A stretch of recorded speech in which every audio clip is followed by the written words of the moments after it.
Hari sir. I would like to invite Treasurer of Patna branch of CIRC of ICI, CA Amit Bhattacharya ji, to read out the biodata profile of Speaker C. Rajat Mohan. Mr. Amit Bhattacharya.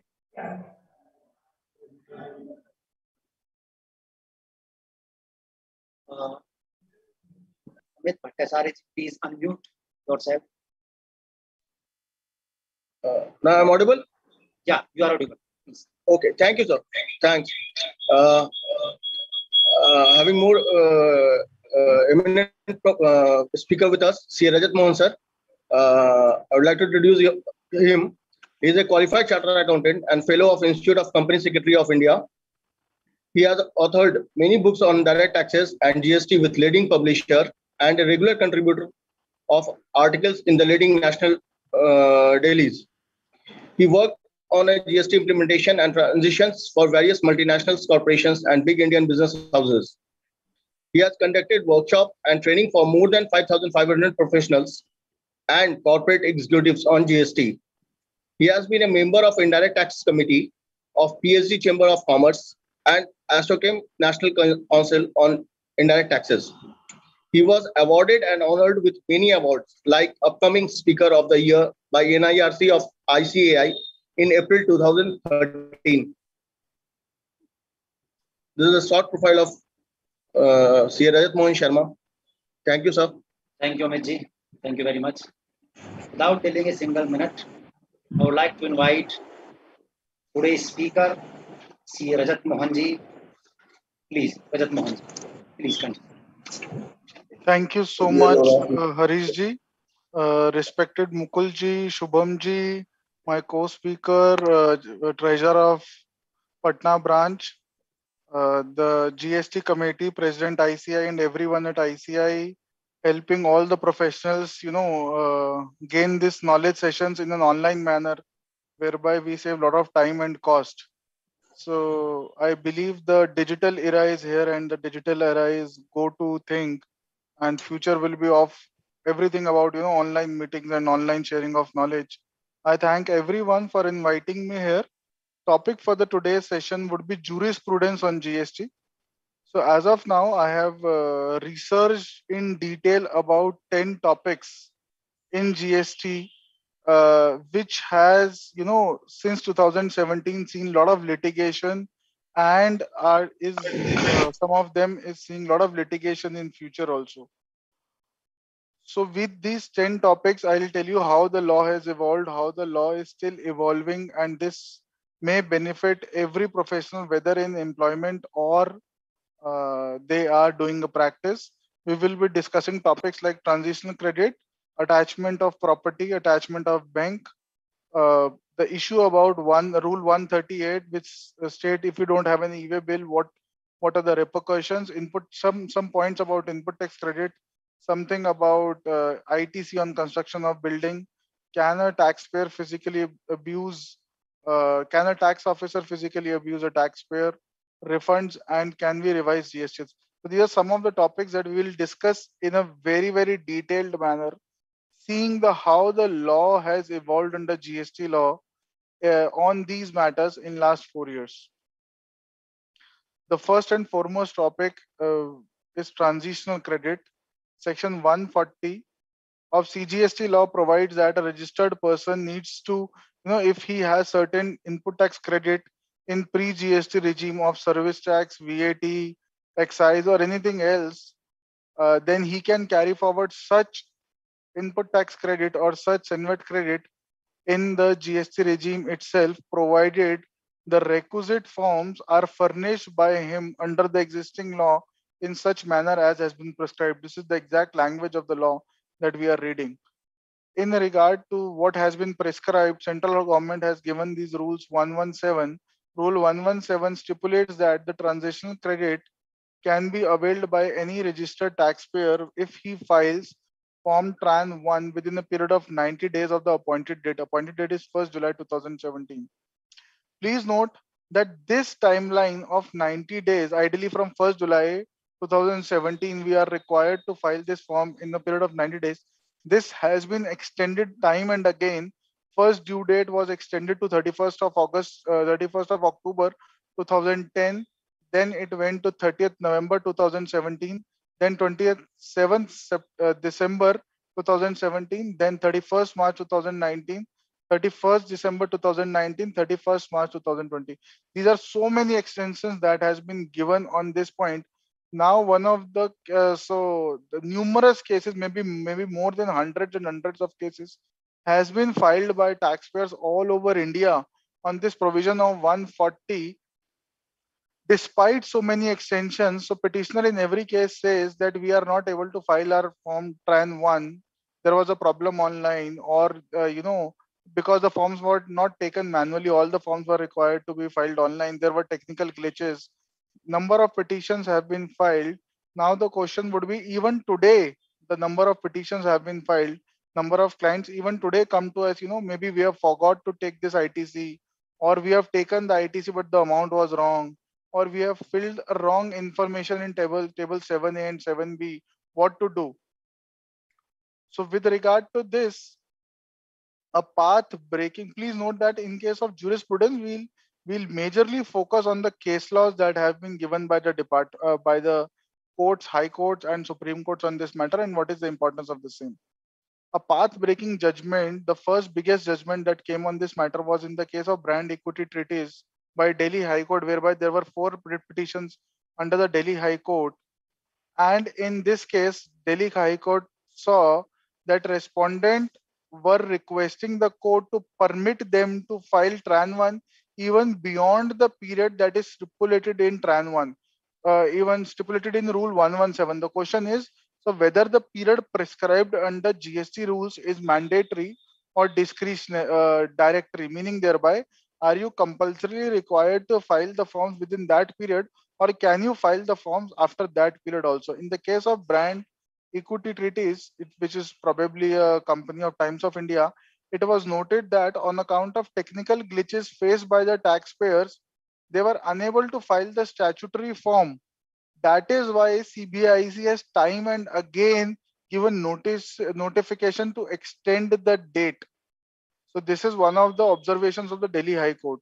On enactment of CGST law, there was no mechanism available to take the refund of the entire credit that is lying in the books of account of a taxpayer on 30th June 2017. There is no mechanism to take refund, and because of the technical glitches, department has given again and again extensions. The next thing that they said was restricting the benefit only to the taxpayers. So there was a provision under 140 1A subsection which said that in case you are not able to file the form within the appropriate time, and because you are facing technical difficulties on the common portal, then the extended time limits would be applicable to you. Now the question is, what is the definition of technical difficulties on the common portal? If I am a chartered accountant, but still I am not able to file my form on a technical portal because my system is not working, or the servers are not working, or there is a problem of technical knowledge to me because I am not a educated person. I'm a simple accountant. I do not have technical knowledge. Will that be accounted as a technical difficulty or not? So this is one of the questions in the cases, and in which High Court said that even if the taxpayer does not have the technical knowledge of filing, still it means it is a technical difficulty on common portal. It is the responsibility of the government to educate the taxpayers, and taxpayers are not bound to file everything online. So even if you are not able to file because you do not have the knowledge, still it was taken as a technical difficulty, one of the cases that we have used. Coming back to this brand equity, the Honorable High Court said, Delhi High Court said, the fractures in the system after its launch became very visible as the taxpayers started logging in closer to the deadlines. They said the fractures in the system were very visible. Even the taxpayers who were large and mega corporations, with the aid of highly paid experts, were not able to collate humongous data and feed on the portal of GSTN. Besides this, the High Court also observed that the large population of this country is a one of the poor people, and they do not have access to internet 24/7. And form Tran 1, which is your right, is entirely shifted to electronic means, even though the system is not ready. Therefore, the court held that Rule 117 is directory in nature. Please note, brand equity, Delhi High Court said the time limit provided in GST rules, maybe of 90 days, maybe at the extended period, maybe till 31st March 2000, is not mandatory time limit. It is only and only directed, meaning thereby if you are not able to file your forms till that period, still you are allowed to file those forms after 31st March 2000. However, court also noted that this does not mean the 7-VAT credit can be available to a taxpayer in perpetuity. There has to be a time limit after which this credit will not be available. And then the court said we will not fall back to CGST rules. Instead, we will fall back to the limitation law, which provides you a period of three years for the limitation period. Thereby, they said 30th June 2020. This input tax credit shall be available irrespective of the dates that is written in the law itself.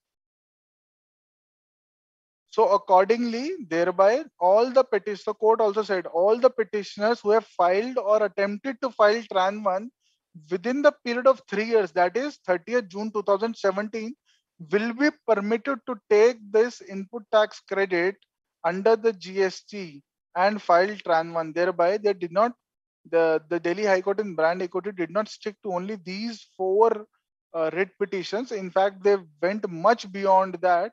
And they said anyone who wants to take benefit of this ruling can come and apply. In fact, I suppose in this, Delhi High Court also told the State VAT Department to have this notification written on their notice board that everyone is permitted to take the input tax credit till 30th of June 2020. However, please note that the Apex Court has stayed this judgment, and this matter is the department has went to the Supreme Court. So now the first thing is Delhi High Court has ruled in your favor that time limit is not mandatory, is directory, even though department is challenged, but the principles of law are still valid. You can still fight it out. The next thing that we can discuss is transitional credit. Is it your vested right or is it a concession? Concession, you know, right means this is your fundamental right. This is what exists. This is which is your vested right. Concession means something that is not your right but has been given to you. The courts in this case have interpreted the words used in section 140 are the taxpayer shall be entitled to. So the word shall be entitled to means it is a vested right. It is not a concession. Had the intention of the legislature be to treat it as a concession, the legislature would most likely have used the words, the input tax credit may be availed. So if it is a concession, अगर मैं आप पे कोई एहसान कर रहा हूं, तो then I'll always say you may take this input tax credit, you may take this GST credit. I will not say that you are entitled. When I say that you are entitled to the fundamental rights, means they are embedded. If you are living in the country, these are embedded in the principles of constitution. You are entitled. Otherwise, I may say that this is your right. You may or may not avail. So the language of section 140 is it shall be entitled. So there were a couple of case laws passed by Delhi, Kerala High Court, Punjab, and Gujarat, which says that transitional credit is a vested right and cannot be denied on the ground of late filing of Tran 1. My dear friends, please note that I am currently doing number of cases on Tran 1, whereby the case of late filing is not there, but department is saying this HSN that you have mentioned is not right, this quantity that you have mentioned is not right. By mistake you have not mentioned the right GST credit. By mistake you have jumbled up some figure, thereby in 7A the credit is taken 2.5 lakhs, in 7B the credit is taken 5 lakhs, whereas it should be reversed. So please note that transitional credit is my vested right and it cannot be denied on the account of late filing of Tran 1. When I can extend this principle, I say when Tran 1, the transitional credit is my vested right, because of any procedural issue, any issue in the filing of my GST Tran 1, you cannot deny my GST credit. Beyond that, there is also provision 174 repeals and saving. The Repeals and Saving Act very clearly says that in case of service tax, excise, etc., that the repeal will not affect your right, privilege, obligation, and liability acquired, accrued, and incurred in the previous law. So, what was my right? Sir, I have filed my excise returns, I have filed my service tax return, I have a right to claim input tax credit of service tax, of VAT, of excise, of maybe SAD, CVD, anything. Just because these items are not in existence, you cannot part away or cannot partake my right that exists on these input tax credits. So section 174 is also very important. There was a case of Nelco Limited. Bombay High Court in this took a very different opinion and said that transitional credit is only a concession and is not a vested right. So this is a negative ruling which I am giving it to you, that a tax officer may impose on you. So Nelco Limited is the ruling. So finally, what we believe is that limitation is a matter of procedure, whereas the vested right of an assessee is a substantive matter.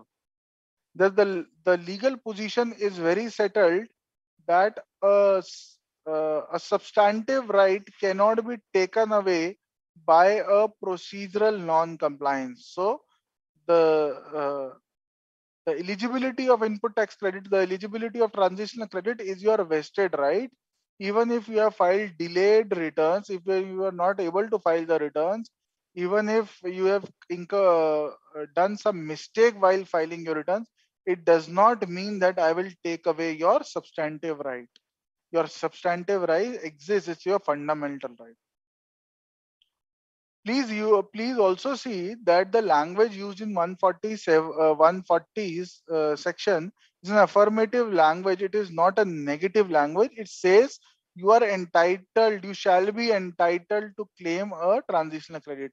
Had it been other way around, whereby it is written no claim for transitional credit shall be allowed unless you are filing GST Tran 1 by within the period of 9 days, then it was a concession. Then there was a condition attached to it.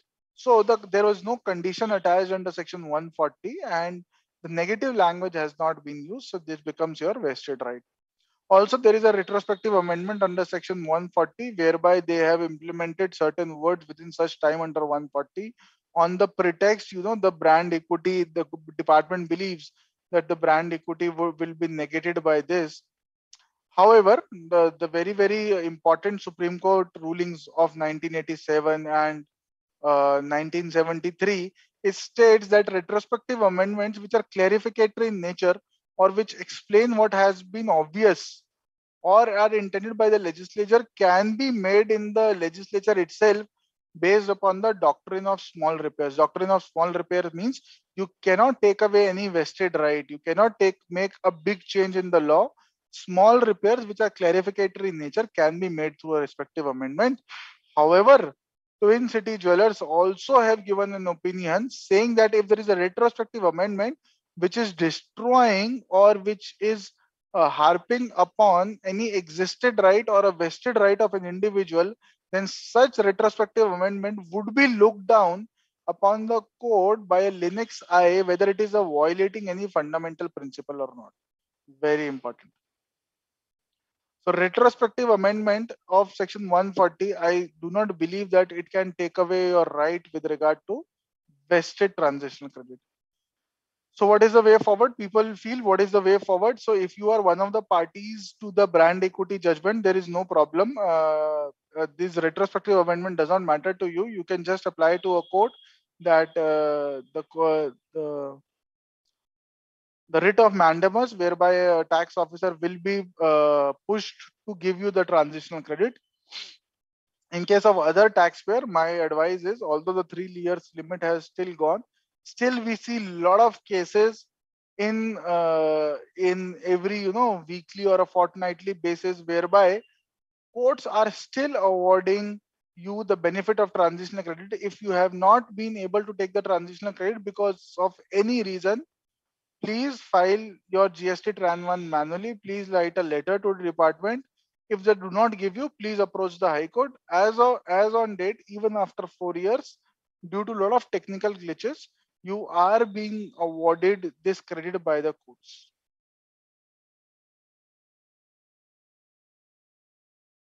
one more case. There was a case of whereby Tran 1 was High Court ordered the department to accept a manual Tran 1, and department went into litigation in Supreme Court. Supreme Court rejected that plea.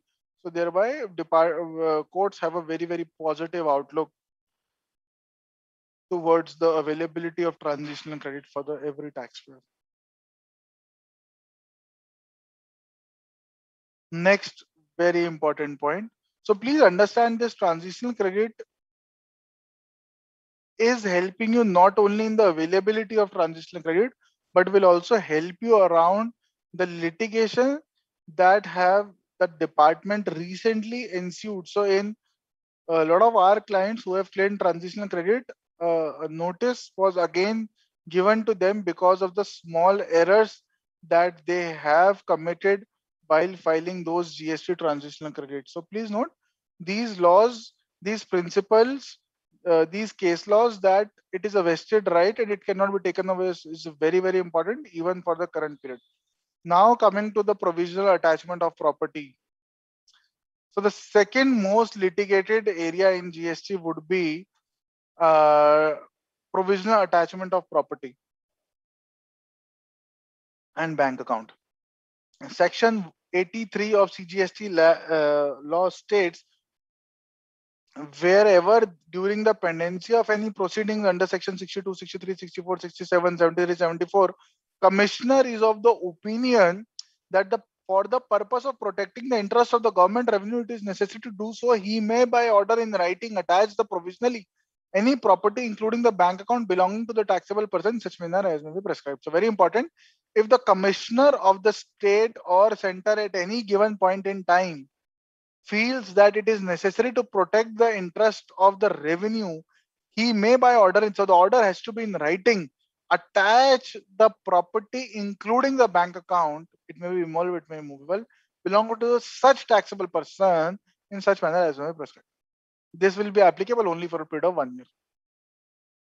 So what has happened practically in the GST regime, every taxpayer whosoever feels that there could be a tax evasion, he does not serve a notice, he directly serve a summon and start attaching the property, start attaching the bank account, so that a taxpayer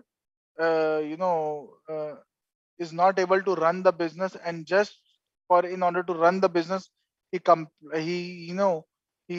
acts in the manner in which department wants him to be and starts paying the tax. So 5 to 10 case laws I will discuss on these matter, which will help you as a professional. First is a case of Bhavesh Kirti Bhai Kalani, whereby there was a commission agent at APMC. We have all seen the farmers' plight, everyone sitting at the borders of Delhi. So this is a commission, the middleman of APMC. He had voluminous transaction with several parties in accounts. Suddenly, on one particular day, he came to realize the Central Bank of India has freezed his bank account. There was no opportunity of being heard was given. There was no letter served on him. He was not required to file any response. And he suddenly comes to know that he is not able to approach the bank account. So he approached the bank. He said, what has happened? Bank said that it is a secretive matter. It is a confidential matter. We cannot share the information with you. They only orally conveyed that because of the voluminous transaction, there is some non-compliance of CGST, because of which his accounts have been freezed. Thereby, because he didn't know whom to approach, which department has freezed, what is the notice, where is he has to approach. So thereby he went and filed an application under the Right to Information Act 2005, whereby he sought an information from the tax department and the bank.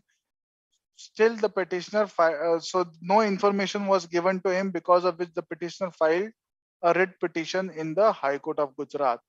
High Court of Gujarat said, first point, there are no proceedings pending against this gentleman. Section 83 is not applicable. Second, there are no reasons to believe available with the department. Thereby, Section 83 cannot be brought in place. Since the proceedings have not been initiated by the authorities, and the proceedings have been initiated in connection with the third party. So the department said that there are proceedings, but not in connection with this taxpayer, but in connection with some other taxpayer. Thereby, invocation of section 83 on this gentleman is again not allowed. So all the three things, there is no proceeding against him. There is no reason to believe. There is no proceeding against this person, against some other person. You cannot bind or you cannot freeze my bank accounts. High Court also said that even if for the purposes of safeguarding the interest of the government revenue, bank has chosen to follow the directions of the tax department not to intimate the petitioner why his account has been freezed is wholly impermissible. So now the first of all, the High Court said that department is entirely incorrect on 3 accounts. High Court also said that bank is also incorrect. Bank was under a foundation to freeze the account, but bank was under no foundation not to inform him about the reasons of freezing the account, who has freezed, what is the order against whom authorities, especially when the person has applied it under an RTI. So bank were permitted, bank were allowed to share these details. In fact, the court also pointed out that these are big banks who have a strong legal department. They should have taken a legal opinion against the department and shared the information with the account holder itself.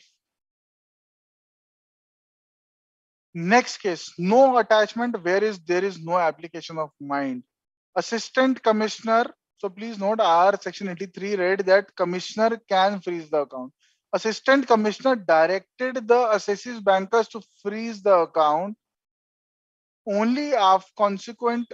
So whereas section 83 provides that only a commissioner can freeze the account, when the case went to Bombay High Court asked the department to share the authorization of commissioner, which never existed. Department said the assistant commissioner was never authorized to attach the bank account under section 83. Thereby, the attachment by assistant commissioner was held to be without application of mind, which was the mind of the commissioner itself.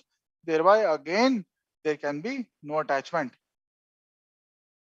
Next, the property can be attached only after notice and assessment order. If you will remember, section 83 says attachment can happen under when there is a proceeding. There will be a proceeding only when there is a notice. Much before, in this case, what happened is Sengri's ties, much before the notice under section 46 was served, much before the assessment could be assessment was not even undertaken, notice was not even served, there was no proceedings, he straight away went to attachment of the bank account. Department was taken left, right, and center, and they were told that the impunged provisional assessment will be quashed. It deserves to be quashed. You do not have any right to take the bank account of a person even before a notice has been served, because the mandate of the law is that there should be proceedings. The process of proceedings should have been initiated. Next. So there is a very common practice whenever a tax officer will come for a search, survey, or seizure, they, after the completion of search survey, in fact, a search survey, they will not even complete if you don't hand over some amount as a tax to them, even if it's a post-dated check. So in this case, remark floor mill, it was held that post-dated check taken under caution cannot be collected at the time of the raid. The practice of collecting post-dated checks under caution during raid is not permissible means of collection of revenue, particularly when no tax demand has been confirmed or even crystallized. Nothing is demonstrated by the department the reason why exercise of such drastic attachment of the bank account. Therefore, such attachment is to be set aside. It's very, very important under the process. When there is a raid happening, you cannot collect checks. First, adjudicate the matter, give a show cause notice, issue a demand order, and then only you can start the recovery proceedings, not before that.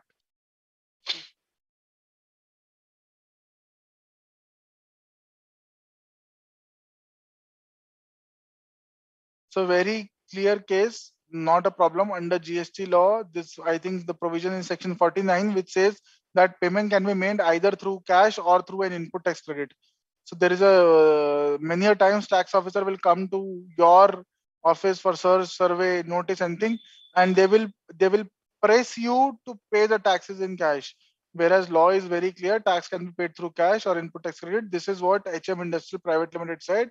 They said bank's account cannot be attached if the tax has been paid through ITC. If ITC has been reversed, that means taxes has been paid. So the next thing is Gehna Trading LLP. We have already discussed that bank account can be seized, the bank account can be freezed only and only when the proceedings are initiated against such person, not against some other person.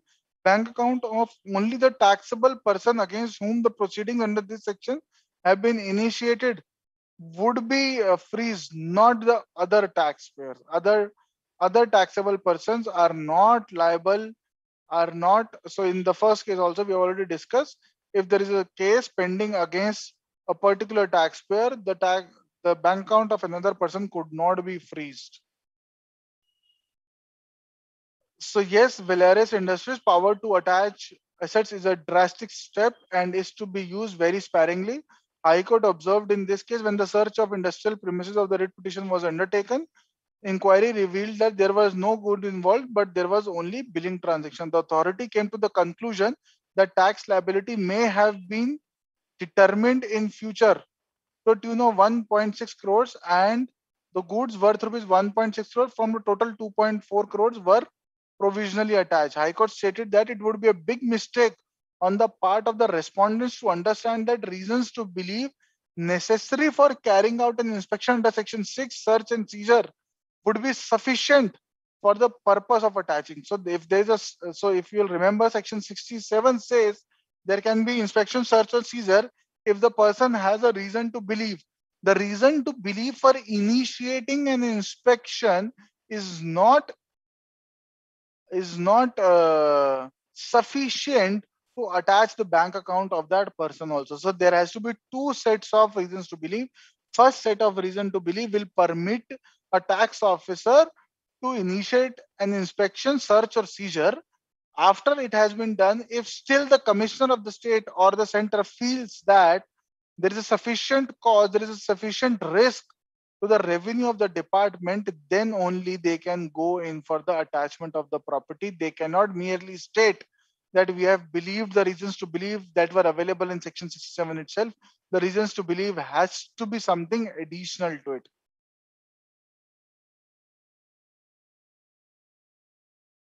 You cannot harass a taxpayer. So this case law also said you cannot harass a taxpayer. It is very important to understand that whether, in case of revenue neutral situations, your bank accounts cannot be freezed. A very simple case. In one of my cases, what happened, the taxpayer is paying tax at the rate of 18% on all the services that they are supplied. In certain small purchases of import of services, they forgot to pay RCM. So can my bank account be attached? No, your bank account could not be attached. Even if you would have paid the RCM, still it is a revenue neutral transaction. You would have set off against your output supplies. There was no tax required to be paid. So very clearly, first of all, bank is not required to be attached. Secondly, do I need to pay the taxes on RCM? I do not believe there is a particular ruling. I suppose in the case of Reliance, I'm not sure. In service tax era, where was it categorically held in case of revenue neutral transactions, you cannot be asked the taxpayer to submit the RCM once again. It will be a double taxation. It's not possible. So going forward, yes, Vinod Kumar, in this case, court said couple of things. Court first said that you should not attach the bank account which has hardly any balance. If the balance in this case, I think there was a balance in the account for 22,000 rupees only. The court said why 22,000 will not help you, in any manner. So you should not have attached the bank account. Just because some proceedings are initiated under section 67 by itself may not be sufficient to arrive at the subjective satisfaction that it is necessary to provisionally attach the property itself. This we have already discussed. So in this case, for the first time, a court said that under provisions, so they said the attachment of bank account is nothing new. The similar provisions exist under income tax also. The only difference is under income tax law, you have detailed guidelines. Under GST law, you do not have those guidelines. Thereby, Gujarat High Court said appealed to the department, please come out with the detailed guidelines on the attachment of property in the GST law also. And this is what the circular 20/16 May 2021, 23rd February 2021, we have come up with the detailed guidelines on the attachment of property.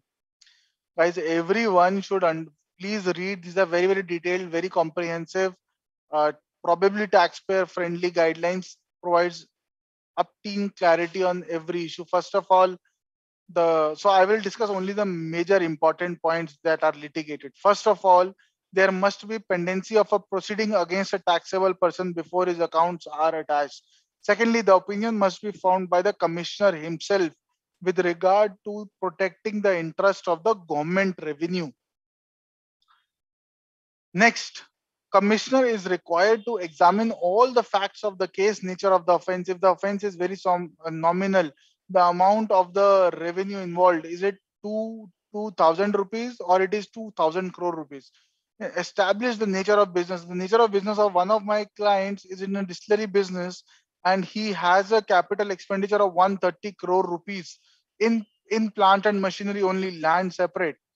So in that case, if commissioner finds some problem with regard to non-payment of taxes to the tune of 5 crore rupees, he cannot attach because my nature of business is such, my investment in plant and machinery is so huge, I'm not running away. Investment in capital assets and reasons to believe are important for the commissioner. The reasons shall be duly recorded on the file.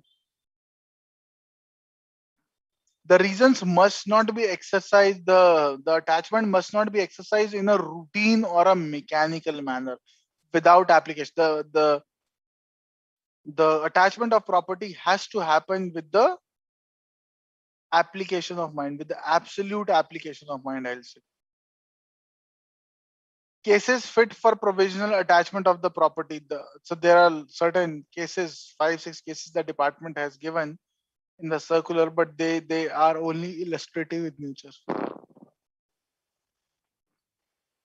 So now we come to the types of property that can be attached. First, the property should not be excessive. If the demand is 100 crores, you cannot attach the 1,000 crore property. As nearly as possible to the pending revenue against such person, more than one property can be attached. First of all, you should attach the immobile property. You should not directly go to the movable property. First, all the immobile properties should be attached. Then maybe movable should attach. Then if the balance still remain, then you may attach stock, debtors in bank.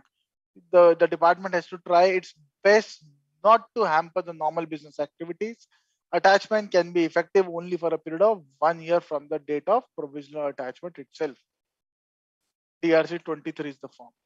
So guys, this was the detailed discussion with regard to attachment of bank accounts. Please note, a lot of litigation is currently happening. So second most biggest area in which litigation is happening, and every person is being under duress that his bank account should be attached. So going forward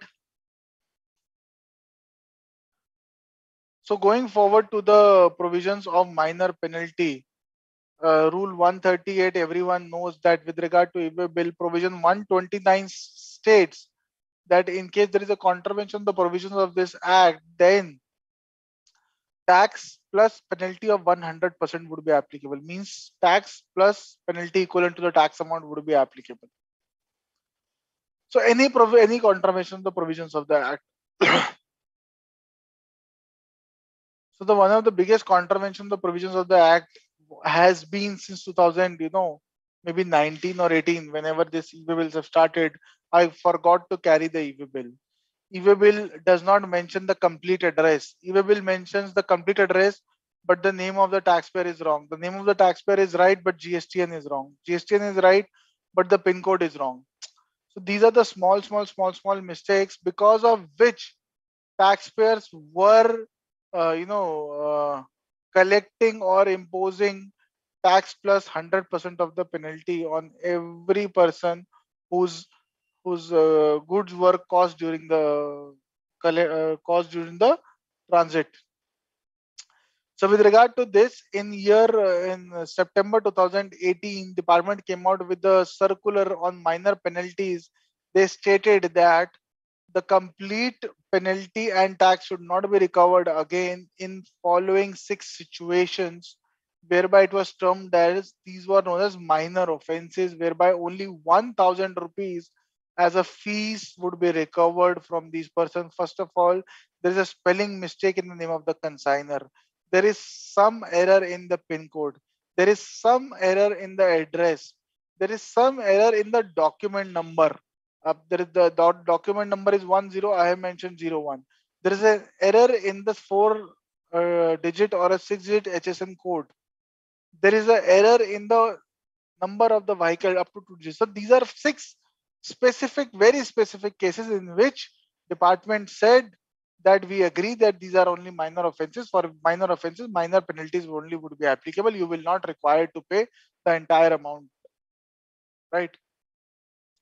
However, these are only 6 specific circumstances. It may not be applicable to every case. In fact, this was not applicable to the majority of the cases. What happened? Then again, we went into the litigation, and we are now seeing certain rulings that were benefiting us. KB Enterprises, all the documents were in order except there was a mistake in vehicle number. The part A of the e-way bill has been properly filed. The part B has been ratified. Part A, the substantive benefit could not be denied for procedural mistakes in the present case just because wrong vehicle number has been mentioned. So it is not about 2 digits. The entire number was incorrect. Still, they say it's a minor penalty. Please pay 1,000 rupees. This is by the GST Appellate Authority. Next, so interesting case, validity of an e-way bill so expired on the midnight of 20th November 2018. There is a time period of 8 hours to to extend the validity, and it was noted that after a period of 8 to 9 hours, the validity was not extended. The vehicle was stationary and parked at a side of a road. Then the tax officer called the driver telephonically and initiated the proceeding under 129 because of the expiry of e-way bill. There were no discrepancies with regard to the documents. The documents were correct. The bills were available. The goods were in order. The HSN code was there. Everything was on order. The only difference was e-way bill has just expired. Honorable Court stated that since the appellant has made only a minor lapse as required to be followed under 138.10, therefore the penalty of 1,000 will be applicable. Meaning, thereby, please note, there was no mistake in the document. Only your document has expired. This court has accepted that minor penalty of 1,000 will be applicable. Bhushan Power and Steel, full tax and full interest is not applicable, not required to be paid by you. Typographical error is a minor error. So what in this case, what happened was vehicle number was mistakenly printed wrong in the e-way bill. In the invoice, it was correct. High Court noted that the mistake of 2 digit is a typographical error, which is again a minor offense for which a minor penalty of 1,000 would only be applicable. Mechanical exercise of power is not. So due to a breakdown of vehicle number so and so, goods were shifted to new vehicle number, but in this new vehicle number, e-way bill could not be generated because internet was not available or very, very weak connectivity was there. High Court said this is a case of minor penalty. You cannot impose 100% tax and 100% penalty. So guys, this was the case of, so a lot of cases are also coming up with regard to these e-way bills. So I suppose now this problem you can solve. You can just pick up all these cases and give it to. So all these cases that I have shown, these are generally not from the High Court. These are generally from the Appellate Authority, first Appellate Authority. We don't have a tribunal as yet. So very important. In case you have committed a bona fide mistake, there was no intention to evade payment of taxes. In such cases, penalties should not be applicable. Yes. So now section 50 is a very, very important section which is creating a lot of problem to the taxpayers. The provision says that the interest will be applicable on the gross tax and not on the tax which has been paid through the cash component, right? This was the initial law which we have on 1st of July. Because of we saw so much backslash from the business and commerce section, thereby this law was amended with effect from September 2021, whereby the interest would be imposed only on the net figure of amount debited to the cash ledger. This was happened from September 2020. So now there's an amendment in Finance Act 2021 retrospectively since 1st July 2021, whereby it has been held that from 1st July 2021, interest will not be applicable on the gross amount. Instead, interest will only and only be applicable on the net amount that has been paid through the cash ledger. Right? So this has been held. Although you need to dig deeper into what the provision says, the importance of this telling you as a jurisprudence was there are a lot of case laws discussions happening. I'm not discussing that because we have achieved the final goal and there will be no more issue with regard to the timing of this. Now the provision is not applicable from September 2020. In fact, the provision is applicable from 1st July 2017.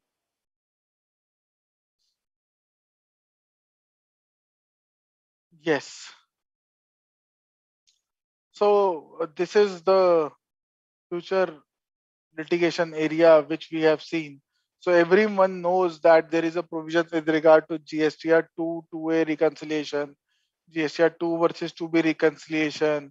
Section 16(4) says if the taxes are not paid, input. So section 16 as of date has 4 conditions. Recipient shall be in possession of the tax invoice. Recipient shall be in possession of the goods. Fourth is you should have filed the return. And the third one is very important, which says that the payment of tax has been made by the supplier. So this has been a constant question by every procurer, every recipient of goods and services in India.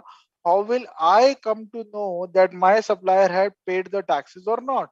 Is there a provision? So now we'll see there is a provision of GSTR 2A which is shown online. My dear friends, you will notice that GSTR 2A only depicts that the person has filed the invoices online in GSTR 1. It does not indicate that the GSTR he has paid the liability under GSTR 3B also.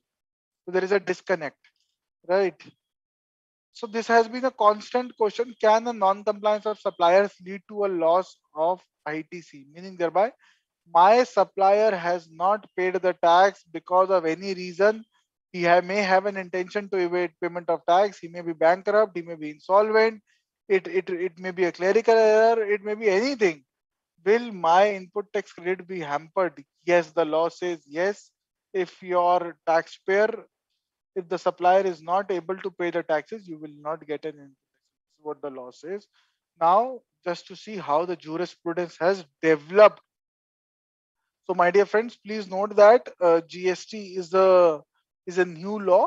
So, thereby, I will take you to the provisions of VAT also. A similar provision existed in various VAT laws also, and let's see how the courts have interpreted this. The first case is with regard to High Court of Madras. The High Court of Madras held that the buyer need not verify the tax was paid or not. For non-payment of taxes by the supplier, the purchaser cannot be held responsible. In the name of verification, the issuing of a refund should not be delayed by the authorities concerned. So, it was very clear that the non-payment of taxes by the supplier, purchaser are not responsible. It cannot be mulcted on the purchasing dealer which has shown the proof of payment of tax on the purchases made. I as a purchasing dealer cannot be held responsible for the non-compliance of the supplier. I have tax invoices in my hand. I have shown the payment by banking channels to one supplier. Now the responsibility on supplier, not on me. Next court is High Court of Madras again. High Court held that input tax credit cannot be disallowed on the ground that the seller has not paid the tax to the government when the purchaser can prove that the seller has collected the tax and issued the invoices. seller has collected. So you have paid by banking channels and you have an invoice. These are the two proofs that you have. Madras High Court said there is no problem taken input tax credit. No liability can be fastened upon the purchaser unless there is a connivance or collusion between the buyer and the seller. So this is the case of Punjab and Haryana. High Court said that nothing on record to infer that buyer has purchased the goods otherwise than in a bona fide manner. So if the department is able to prove that there is a collusion between the buyer and seller, then only ITC will not be available. Otherwise, then ITC would be available. Supreme Court, so this is the KK Industries. The Supreme Court held that when there is a prescribed procedure that has been duly followed by the manufacturer of final product, we do not perceive any justifiable reasons to hold that a buyer is responsible to take care whether the supplier has paid the taxes or not. Very important Supreme Court ruling. So guys, I have given you around 40 rulings on this matter. So I am discussing only the important whereby wherever the rulings, so these rulings of L&T, Onyx are repetitive. We are not discussing that. However, later when you use the presentation in your own cases, you may produce the same to department. Shanti Kiran India Private Limited. So what happened in this? Delhi High Court said in the absence of any mechanism enabling a purchasing dealer to verify the selling dealer deposited tax, the benefit of input tax credit cannot be denied. There is no mechanism for a supplier, even under GST, to know, even under recipient to know that supplier has paid taxes or not. In this case, Delhi High Court is very clear. When there is no mechanism, you cannot ask the recipient to reverse the input tax credit.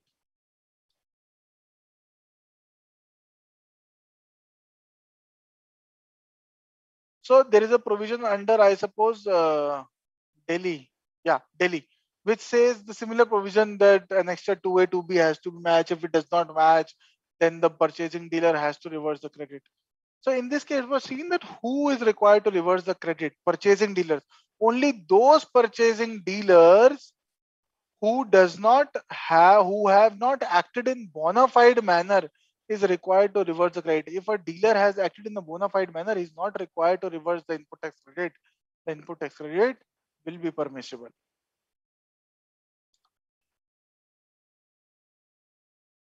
SLP, so this is not important. Let me, so all these are cases. So can we say that the compliance by selling dealer would not have any impact on the claim of input tax credit of purchasing dealers? Yes, we can say that. The compliance by selling dealer will not have any impact on the ITC for the purchasing dealer. Khazan Chand. Assessee has sold goods on credit and are not liable to pay quarterly tax until they have received the price goods sold from them. The liability to pay sale tax is that of the dealer and not of the person who is purchasing dealer. Compliance by selling dealer will not have any impact on the ITC of the purchasing dealers. This is again the same case, another state. So Jharkhand state has also stated in. So guys, may not be in GST, but in previous VAT regime, practically every state has a similar law, and almost a similar kind of a judgment has been given, whereby it was held that if the buyer and seller are not in connivance, buyer and seller are not colluding, there is no evasion, there is no intention to evade payment of tax. The intentions are bona fide, the intentions are not malified. If you are able to justify that, even though the provision exists under section 16, there is no mechanism under GST law to know that the person has paid the taxes or not. There is a case of Beethil also under GST law, which the department of courts have said you cannot go after the purchasing dealer, you have to go after the selling dealer and collect the taxes. It is not the responsibility of the under GST. We currently do not have the mechanism of GST 2 and GST 3. Thereby, in case anyone is giving you notice that your supplier has not paid the tax, has improperly paid the tax, has paid the tax in CGST, SGST, you have claimed IGST, has paid the taxes to some other place of supply in some other state, thereby you will not get an input tax credit. So these are a problem of the department itself. They have to tackle it with the supplier. It is not the problem of the purchaser until unless your client, which is the purchaser, has a malevolent intention. So this is what we have to receive.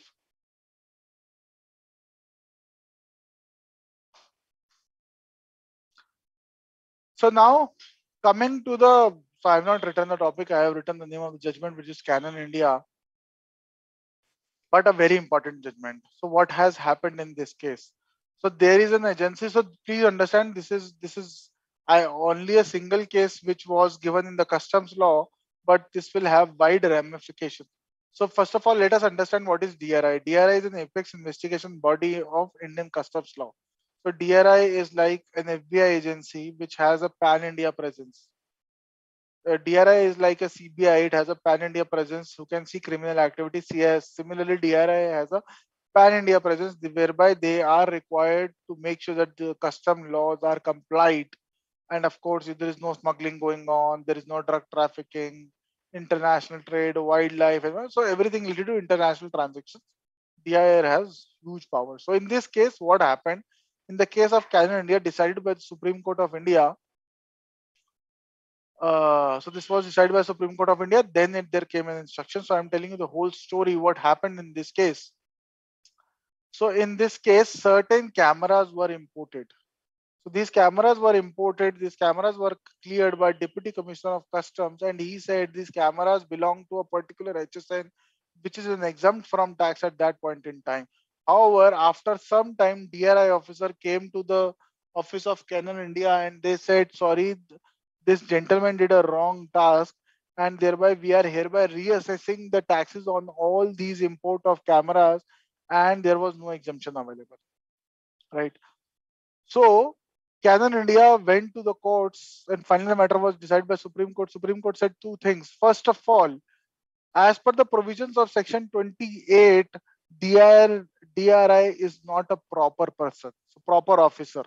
If you are not a proper officer, he cannot initiate a proceeding under that particular provision. Thereby, DRI was not empowered to do the reassessment. Secondly, Supreme Court said very, very basic thing. This the Supreme Court said reassessment is to happen only after assessment. Reassessment means when something has been assessed and a mistake has been noticed, then only it will be reassessed. So when you have assessed something, found a mistake in the same, then only same can be reassessed, not before that. So the DRI officers will reassess what has not been assessed by them is not permitted by law. Only the Deputy Commissioner of Customs who have assessed can reassess this matter. Thereby, Supreme Court said the assessment of the reassessment of DRI is not in accordance with the law and needs to be quashed. So what happened? The DRI powers were limited. Not they cannot reassess, they cannot assess under these provisions. So CBIC has come up with the instruction of number 4/2021 stating that DRI will not be issuing any fresh show cause notice. All the fresh show cause notice were required to be issued only and only by the jurisdictional commissioners. So please note the powers of the DRI on the date itself has been reduced to zero by the Supreme Court and by this judgment. Why only DRI? Why not other authorities like DGGST, DGCI? All these central authorities are doing the similar thing. When a particular thing has been assessed by a jurisdictional officer, they come in between after a couple of years. They say some evasion has happened and they start reassessing without the knowledge or discussion with the jurisdictional officer itself. Meaning thereby, if the officer of DRI is saying that deputy commissioner has not assessed particular thing in a correct manner, then why I am saying this, why only penalize the Canon India?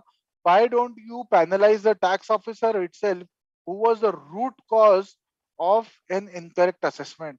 So if you are penalizing the taxpayer because either he has to oblige and pay the taxes or he has to litigate it to the Supreme Court of India, why don't you cut the remuneration of the deputy commissioner who has passed an incorrect order? So there has to be a parity level playing field for the businesses. There is no level playing field. So these are very, very important case laws which will shape up the litigation in the GST era. Okay, so let me. So there are a lot of slides. I will skip on couple of slides and come come to an interesting something which I find very interesting. Yes, ITC on construction of building. So Prajapati ji, how many questions do we have by now? Do we have some questions? Otherwise, I can take one or two topics more.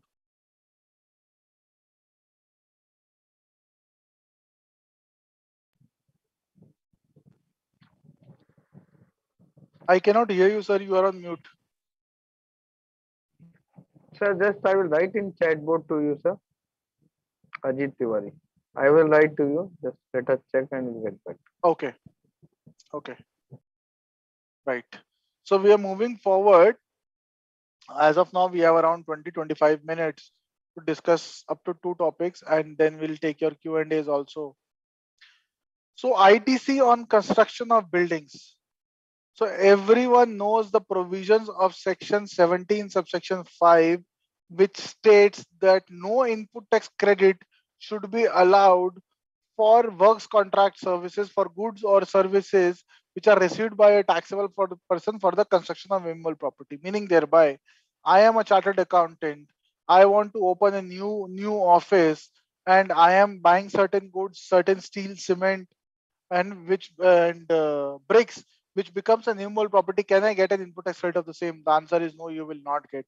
Secondly, I am now a builder, and I am making this building for the purposes of renting. When I rent a building which is a commercial building, then I collect GST. When I construct a mall, I collect GST on the rental services and pay to the government of India. Can I utilize the input tax credit on the construction of that mall, which includes steel, cement, bricks, and everything? Section 16(5), Section 17(5), subsection C and D does not permit the same. However, and I will tell you, this is the ruling, which is the first ruling on this matter. Safari retreats by Odisha, which is Odisha state of Odisha High Court. They said ITC will be permitted. Input tax credit will be allowed to every taxpayer who is buying any construction material for the construction of a shopping mall, which will eventually be let out for the purposes of commercial purposes, whereby taxes will be collected. Right. So this was a very beneficial provision. Please think about a case. I'll now, we have not gone into the ruling detail, but please think about a case whereby any mall, a mall cannot function, a picture hall cannot function. So for a chartered accountant, even if 1%, we may say that a chartered accountant may not need an office, he can work from his own home or he can work online. But can we have a mall without a building? Answer is no. Can we have a theater without a building? Answer is no. Can we have a hospital without a building? Answer is no. Can we have a five-star hotel without a building? So for all these people who are chargeable to GST at a rate of 18% or a 12% or 28%, which they are collecting on their output services, their major expense is on the building itself, especially for the hospitality sector, especially for the resorts. If they do not get an input tax rate on this, which is a humongous. So in one of the cases, I'll tell you, which we got with regard to a hospital, there was an input tax credit to the tune of 100 crore rupees that they will incur over a period of 5 years. So if we do not get that input tax credit of 100 crores, isn't it leading to cascading effect of taxes? Isn't it leading to double taxes? So first of all, I pay taxes on my inputs, then I pay tax on my outputs. Either department should reduce the taxes from 18%, or I'll say government should reduce the taxes from 18 on 28% to 5% or 3% or 2%. If they cannot, then the ITC should be permitted, at least to the businesses whose main expenditure in profit and loss account or in cash flows is with regard to the building itself. So this is the beneficial ruling which was given by Safari Retreats. This is the only ruling which we have number of double ARs and triple ARs which are against the taxpayer. Department has gone into Supreme Court on this. I don't think we have a single hearing on this matter. And not only this, various hospitals, hotels who are coming up with the building have already approached the jurisdictional high court on the similar matter using this Safari Retreats. And we should not express a judgment very fast, but I believe the quantum is such humongous for these people under construction, hospitals and hotels and resorts, that they should go in and at least make an application in the high court saying that this ITC should be available, so that even if after a period of 5 years or 10 years or 20 years, once the Supreme Court eventually decides the matter, then they can use the credit which has, otherwise the credit will lapse if they do not take any action. The credit will lapse after the period of the subsequent financial in the month of September, 30th September. So it's very important to litigate on this ground. Okay. So now so this is the famous case of Agarwal Foundries. So in this case, what happened, we can discuss this in a very detailed manner, but okay. So in this case, what happened is, this was one of the very, very big companies of a particular Telangana itself, which were, star exporters, and income tax department has also given them some silver category of taxpayer. They were dealing in goods, etc. And on a particular date, these tax officials of DGGST went to them and started, searching the place. However, the problem was the people were abused. So the tax officer was literally abusing the taxpayers. They were using filthy languages. If their mobile phones were seized, they were not allowed to call anyone. In fact, company official made a police complaint on 100 also. Police officials arrived at the premises, but they refused to take any action on the insistence of tax officers.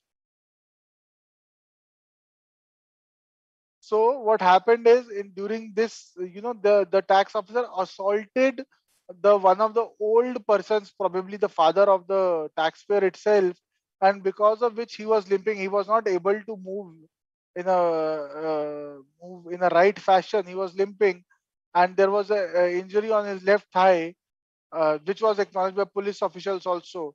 So all this, lot of this violence has happened during this 1 or 2 days period, and because of which they have applied to the Telangana High Court. Telangana High Court have clearly said in their judgment that officers under GST Act are not the police officers.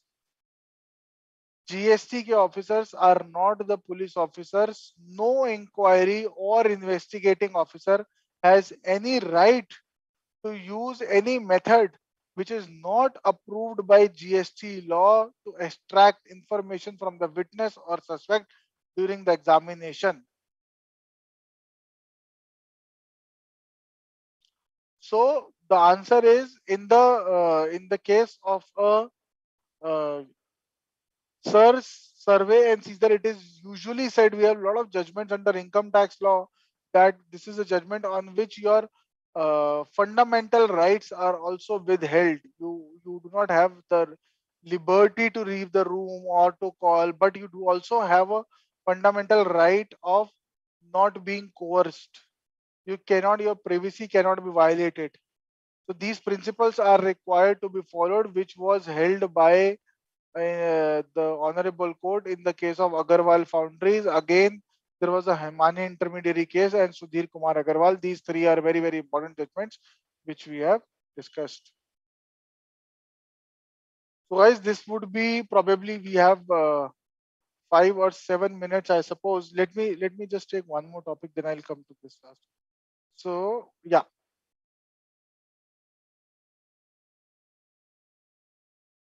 So tax, so mutual association. So let first of all, let us understand what is a mutual association.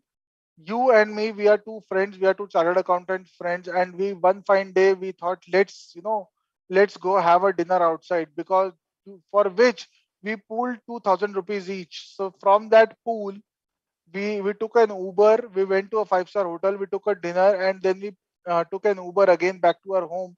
And from that pool, we paid that 4,000 rupees. Now the problem is the doctrine of mutuality says when we pool our funds, the the fund belongs to both of us, and there is no requirement of taxation when we put certain amount in the fund itself. When I put 2,000 rupees, when my friend put 2,000 rupees, there is no requirement of paying a tax because the doctrine of mutuality, neither GST nor income tax. When two or more persons come together and contribute for a common objective. So 1970s, Young Men India, they agreed no supply by club to its members. So there are a lot of members as of now in the club. Just wait. So there are a lot of clubs as of now, and there are a lot of members. The clubs have grown bigger and bigger. In 1970, in case of Young Men Indian Association, it was held that there can be no transaction between club and its member, irrespective of the size of the club. In pre-GST regime, there were a number of judgments which supported the doctrine of mutuality, saying that all the clubs are not required to pay the tax. Madhya Pradesh High Court has given Mysore High Court and Supreme Court in Young Men India. However, there was a ruling of a Enfield India Limited which said that the doctrine of mutuality has no application to the taxing statutes.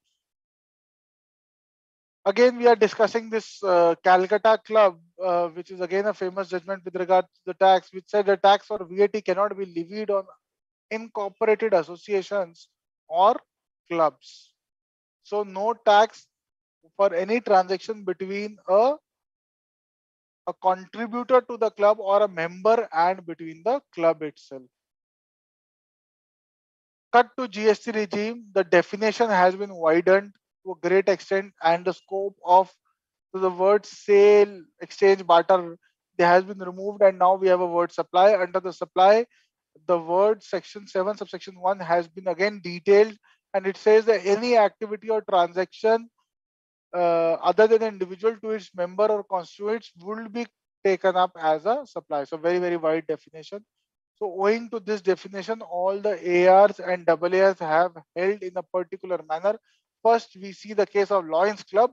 The Lions Club said the fees collected from members are not for the purpose of making a supply. Please understand, if the members are contributing to the club to enjoy certain supplies in the return, then there is a transaction. If I am just contributing to the club, it is not for the purpose of supply. The club is not providing any goods or services to the member who are the fees received. Thereby, it cannot be supply. So, for example, let us understand the case of our alma mater ICAI. We contribute a fees to ICAI every year, because of which certain benefits accrue to us. If we do not contribute that, maybe our name would be removed from the register of members. We will not get support of continuing professional educations. We will not get this printed material. We will not be allowed to maybe attend or use library or facilities of the IC. Thereby, there is a certain supply coming in return. Whereas in Lions Club, they said their members are contributing without anything in return. Thereby, it is not chargeable to AR. The members pay fees to act as volunteer in the social cause. Club is not formed to build or empower or impart any leadership skills per se. This may be a benefit. Lions Club is not formulated to give any benefit to the members. They are just formulated in order to give benefit to the society at large.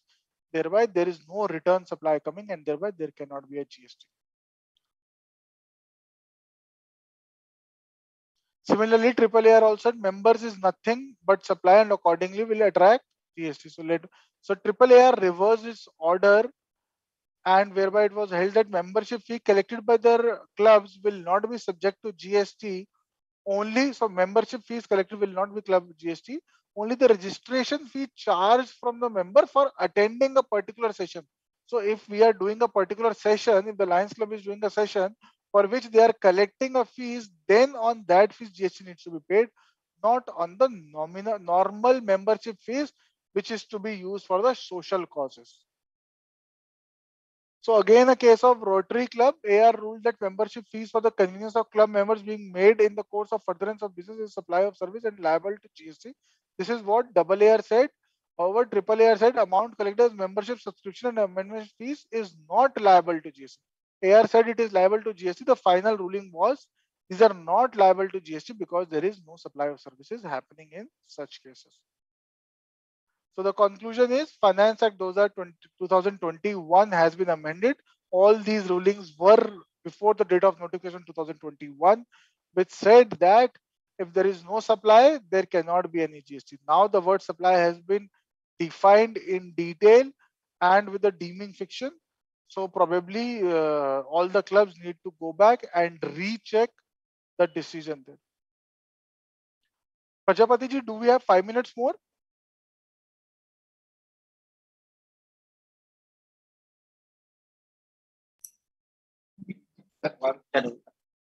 Yes, sir. Please continue. There Sir. is one question. Let's see. Okay. So I will take one more topic. Let's spend 5 more minutes. And so important topic, GSTR 3B cannot be revised or not. So this is the question that I'm asking, whether GSTR 3B can be revised in the same month or not. If you will notice and remember, there was a para 4 of circular 26/26/2017, which says that GST 3B do not contain any provisions for reporting the differential amounts for the past months. There is only one column in GSTR 3B. Thereby, the GSTR 3B rectification has to happen in the current month. It cannot be happen in the preceding month. So this is the case of the Bharti Airtel. If you look at this, hundreds of crores of input tax credit for the financial year 17-18, Bharti Airtel was not able to take because of not matching of GSTR 2 versus 2A. Because they were not able to take this credit for the period of 17-18, so it took time. It took them a lot of time, to compute what is the exact input tax credit. So by that time, they have already crossed the time limit of Section 16 of September till 2018. Because that time limit has been crossed, now they are barred for not taking an input tax credit.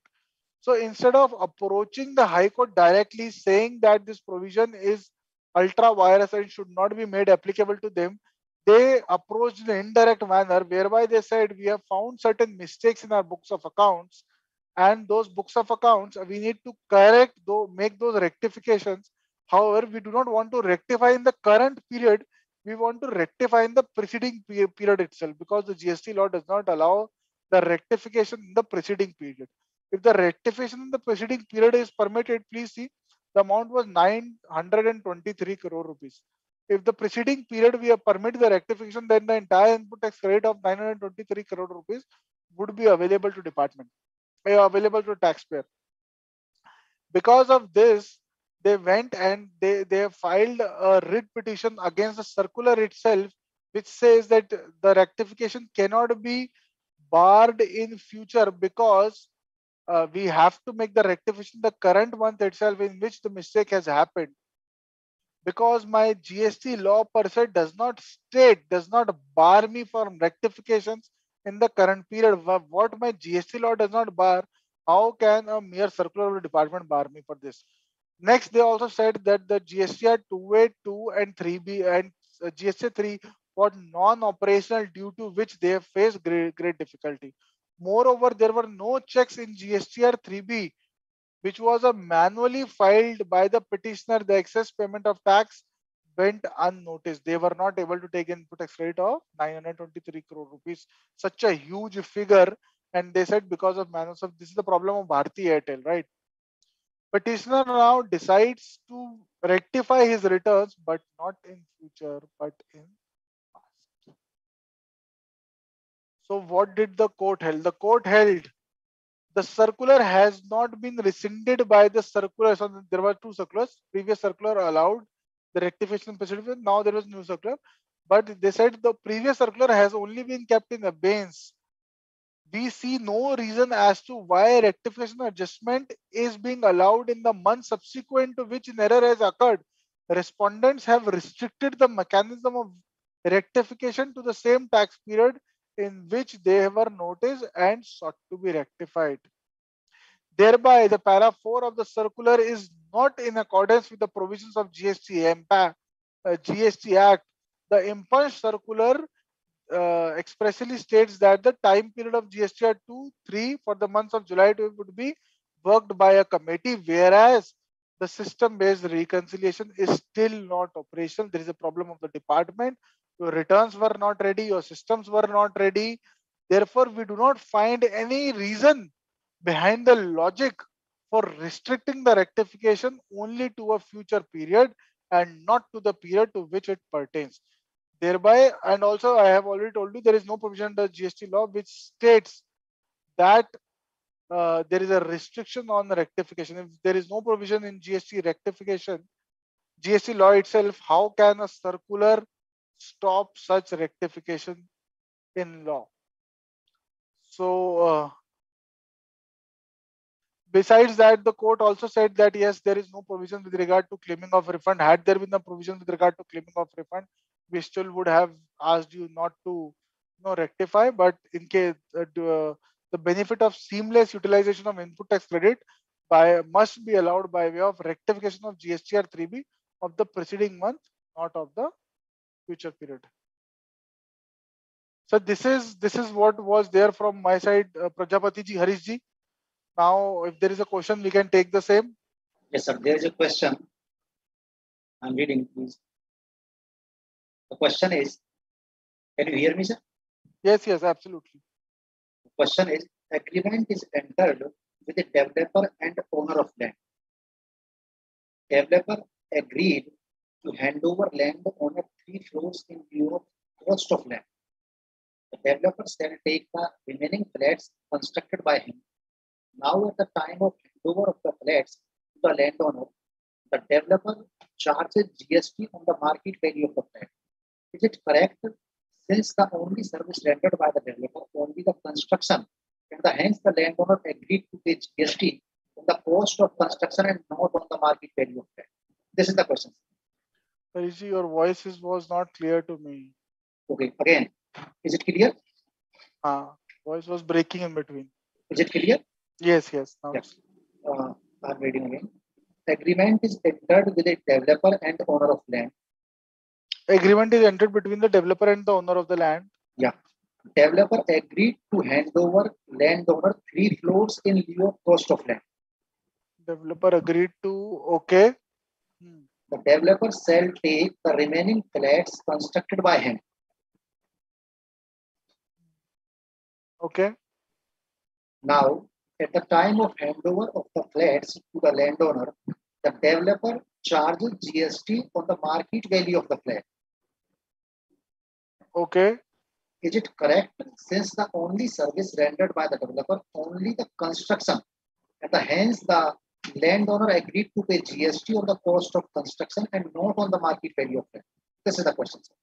So I think I am not commenting on this question as of now, but I think there is a deeming fiction in the law whereby a notification has been given and the mechanism of quantifying the value is this what you are saying. So, however, but I need exact details of when the contract. Please note there is a change in law since I suppose 2019, and whereby input tax credit was not allowed and they changed the entire schedule mechanism. So what will impact is when you have entered into contract and when has the rights being transferred with regard to the transfer of development rights, when has the TDR being transferred. So we'll need a lot of details with regard to this particular question to give you a right answer. So probably you can just give the entire details to ICAI and I will personally make sure that I respond to you with an exact provision of law. Okay, sir. Okay. And this is the time of the session. And thank you so much, Bhagatji. I would like to invite Vice Chairman, Secretary of Patna Branch of CIRC of ICI, CA Ram Sankar, for vote of thanks to Mr. Bhagatji. CA Ram Sankar.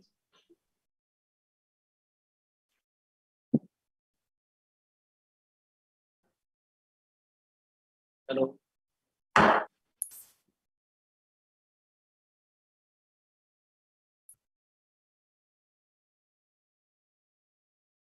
Hello. Tiwari ji. Sir, we can hear you, sir. We can hear you. Tiwari ji, where is C.A. Ram Shankar ji?